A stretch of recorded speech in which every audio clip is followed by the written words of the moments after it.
अपने सिर पर एक डलिया में बहुत सारे फल लेकर के और बेचवे के काजे जा रही है और रास्ता भर कहती जा रही है, अरे कोई आम ले लो, कोई सेब ले लो, कोई अमरूद ले, और पूरे ब्रजमंडल में चिल्लाती वही जा रही है, आम ले लो, सेब ले लो, अमरूद ले लो, संतरा ले लो।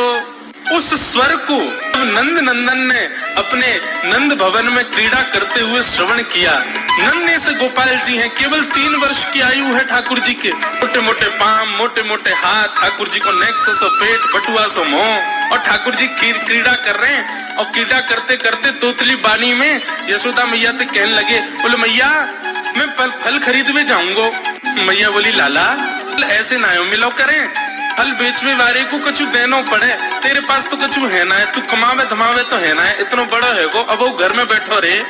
3 वर्ष के ठाकुर जी बस। ठाकुर जी बोले मैया जे नंद भवन कौन को है? बोले तेरो है।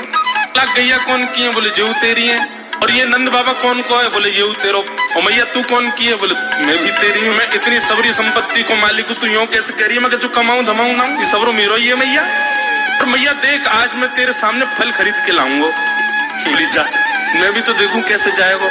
सो ठाकुर जी फल खरीदने के लिए जा रहे हैं नन्हे से ठाकुर जी। तो कहाँ लेके जा रहे हैं? बोले जल्दी से जहां पर सारे सामग्रियां रखी जाती है, ऐसे सामग्री गृह में गए और वहां से 2 मुट्ठी गेहूं अपने हाथ में भर के, और नन्हे से 3 वर्ष के ठाकुर जी इतने इतने से हाथ ऐसे अंजलि में गेहूं भर के, और ठाकुर जी अपनी मटकीली सी चाल बाकी अदा से उछलते कूदते भये और फल बेचने वाली के पास फल लेवे जा रहे हैं। यशोदा मैया एक झांक करके एक तरफ से ठाकुर जी की इस लीला को देख रही है। अब कूदते भये ठाकुर जी जा रहे हैं। जितने गेहूं लिए, कितने गेहूं आए होंगे ठाकुर जी के हाथ में? ज्यादा से ज्यादा आए होंगे 25-30। और वो यूं उछलते उछलते गए, सब गिर गए। अरे कोई आम ले लो, सेब ले लो, अमरूद ले लो कहती हुई जैसे ही जा रही थी, तभी उसकी दृष्टि पड़ी एक गली में, और वो गली जा रही थी नंद भवन की ओर। नंद भवन से नन्हे से बालक, नन्हे से सांवरे सलोने ठाकुर जी, छोटी सी धोती पहनी है, हाथन में पद्म राग के कड़ूला पहने, गले में कौस्तुभ मणि पहनी है, सुंदर घुंघराले केशन को गूंथ करके यशोदा मैया ने ऊपर सुंदर मोतीन से लड़ बांध करके वहां में एक मोर पीछ लगायो भयो है। नन्हे से ठाकुर जी इतनी व्याकुल भरी दृष्टि से देख रहे हैं उस फल बेचने वाली को कि कहीं चली ना जाए, वहां से पहले मैं जाके आते फल ले लूं। ठाकुर जी के उस रूप को देखते ही वो फल बेचने वाली वहीं रुक गई, देखने लगी सुंदर से ठाकुर जी।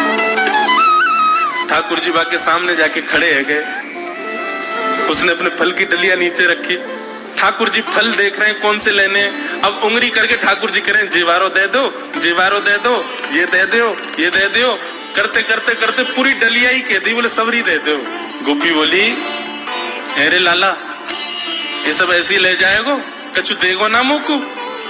अरे ऐसे ना मिलो करे, कछु देनो पड़े, चल कछु दे मोकू तभी मिलेगी। ठाकुर जी बोले तो फिर रो काहे क्यों रही है?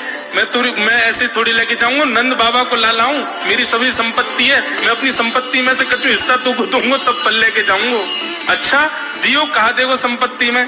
तो जितने गेहूं ठाकुर जी भर के लाए वहां में से केवल एक बचो ठाकुर जी के हाथ में, और ठाकुर जी मुट्ठी खोल के वो एक गेहूं ले में, और बड़े संकोच वश कि अब एक ही बचो, कहा करूं, ले जी है। उस एक गेहूं के दाने को अपने हाथ में लेकर के कोमल से ठाकुर जी की उस मुखाकृति को देख करके वो फल बेचने वाली की तो सुध बुद्धि चली गई। ठाकुर जी बोली अरे नजर लगावेगी मुझको, चल जल्दी फल दे दे। बोले फल दे तो दूं, लेके कैसे जाओगे? 4 आम के बराबर के तो तुम स्वयं हो, एक आम के ऊपर एक ऐसे 4 खड़े कर दूं तो इतने बड़े तो तुम खुद ही हो, कैसे लेके जाओगे? ठाकुर जी बोले बड़ी चिंता। तभी गोपी ने कहा अच्छा आओ मैं दूं।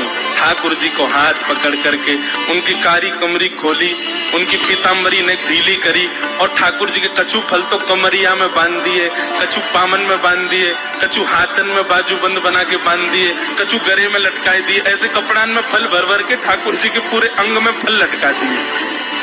अब ठाकुर जी को पेट तो है गयो ऐसो, यहाँ से कमर निकल रही है, पीछे से निकल रहा है, पीछे बस्ता की तरह वहां में कपड़ा में फल बंधे भये हैं, हाथन में बाजूबंद में भी केला आदि आदि सब बंधे भये हैं, और ऐसे ठाकुर जी मटकते भये, उछलते भये, और बड़ो श्रम है रोए, उठा नहीं पा रहे पाम को, इतना भारी है गयो पाम, और जैसे तैसे खिसक खिसक करके नंद भवन की ओर जा रहे हैं। इस रूप को जब उस फल बेचने वाली ने देखा, उसने अपनी फल की डलिया उठाई और फल की डलिया उठा करके जब सिर पर रखी तो आगे चलते हुए नेत्र बंद हो गए। अब तो बस यही कहती जा रही है, गोपाल ले लो, कृष्ण ले लो, माधव ले लो, मधुसूदन ले लो, गोविंद ले लो, नंद जी को लाला ले लो। Subscribe my channel.